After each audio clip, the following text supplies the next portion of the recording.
Hello and welcome back. In this video, we're going to be talking about histograms. So a histogram is a bit like a bar chart, which we looked at last week, but it's slightly different. In a bar chart, you have gaps and bars, but on a histogram, you do not have any gaps because you're talking about continuous data, so there are no gaps in between. And instead of just plotting the frequency and the data on here, in a histogram we plot the frequency density and the data. And the frequency density is always given by the let's write that on this side. The frequency density is equal to the frequency over the class width. And we're going to look at that now in an example. The frequency over the class width. So you might be given some data like this, which represents like a frequency table, which represents time taking or whatever thing that you're trying to represent on a chart. And you might be asked to create a histogram for this data. The first thing that you want to do is to extend your table to include a column for the class width, a column for class width, and another column for frequency density. Okay, because each other. So let's make one column for class width,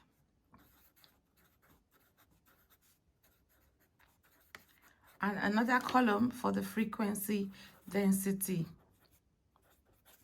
And of course, you know what class width means. Class width would be you've got this. These are the classes that you have, and so the class width would be the upper class minus the lower class. Yeah, the class width will be the upper class minus the lower class.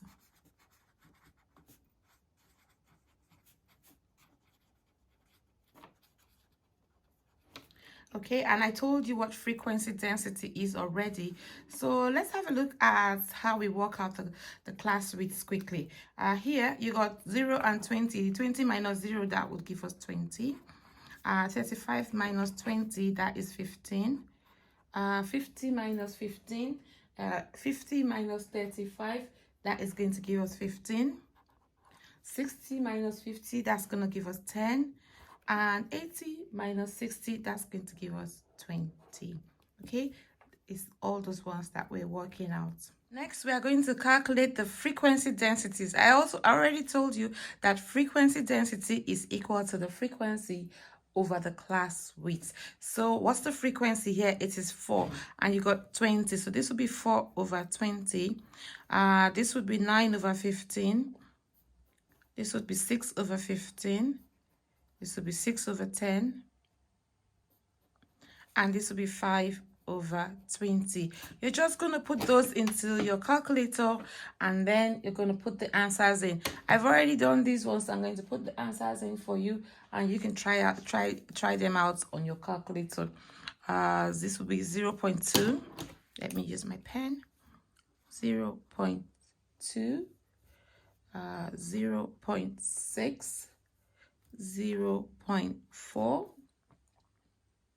0.6, and 0.25.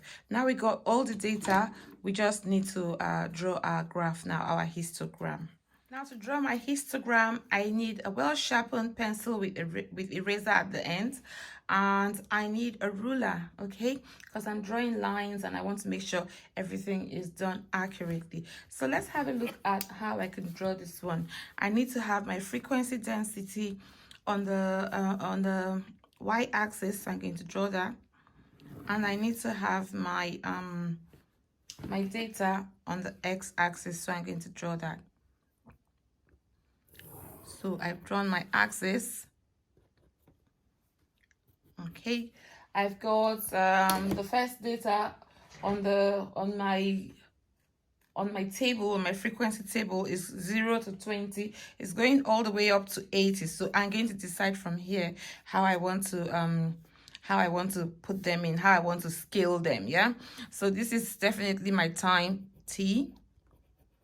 and this is my frequency density. And you want to make sure that you write this out clearly. Okay, frequency density. Going from 0 to 80, so this may be 0, this may be 10, 20, 30, 40, 50. That's not going to work. So I'm going to go with 10, 20, 30, 40, 50, 60, 70, and 80. I think that's much better.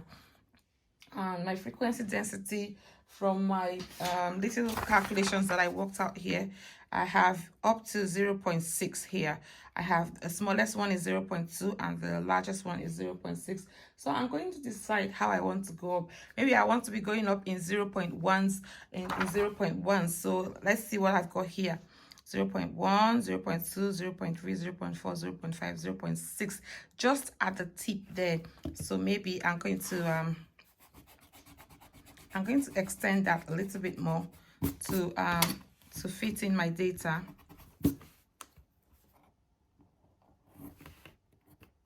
So this would be frequency density.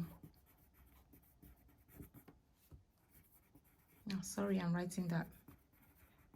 Okay, so I've got that up there. I want to mark them now. This is 0.1, 0.2, 0.3, 0.4, 0.5, 0.6.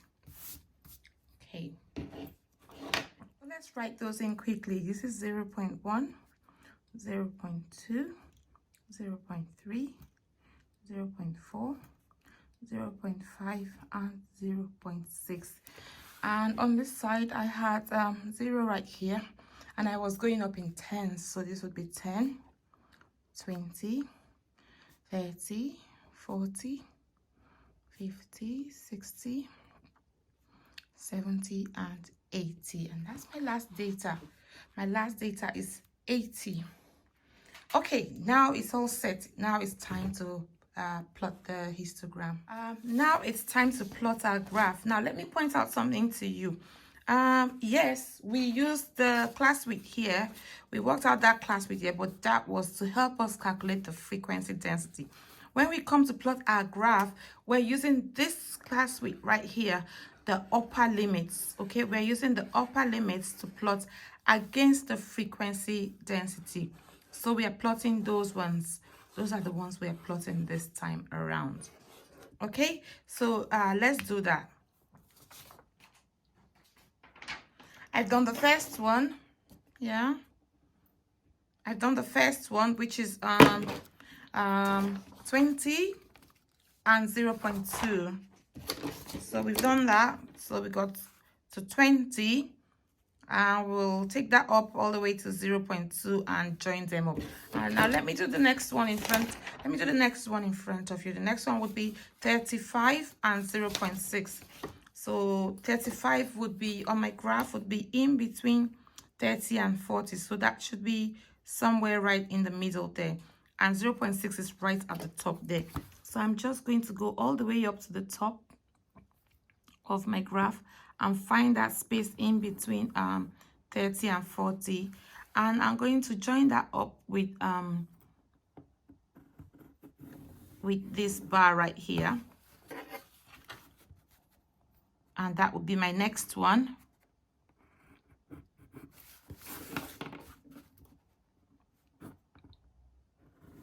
And just taking that up a little bit for the purpose of those watching. Okay, my next one would be 50 to 0.5, yeah, 0.4. So where's 50? There's my 50, and that is 0.4. So I'm going to go off to 0.4 and make sure that I'm joining it up to 50 here. So that's 50, and that's my 0.4. That's joined up now, and the next thing that I'm going to do is 60 and 0.6. Again, I'm going up to 60 and I'm going up to 0.6, which was my top one, and I'm going to join them up now. And my last one is 80 and 0.25. I think 0.25 is somewhere in between 0.2 and 0.3. So that would be that point in the middle right there. So we'll join that up, and that is all done now. That is all done now. If I use a highlighter to highlight it so that you can see it much more clearly, that is all done now.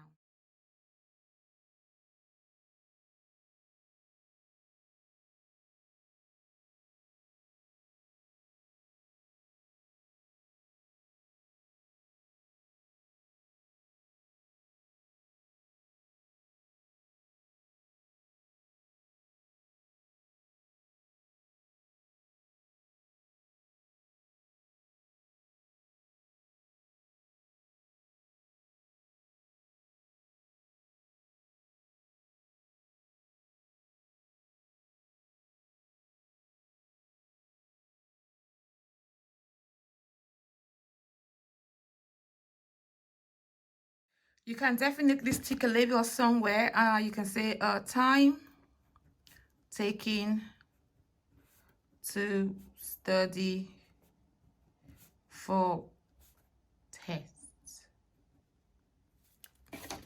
And you can just maybe, I don't know, you could do that.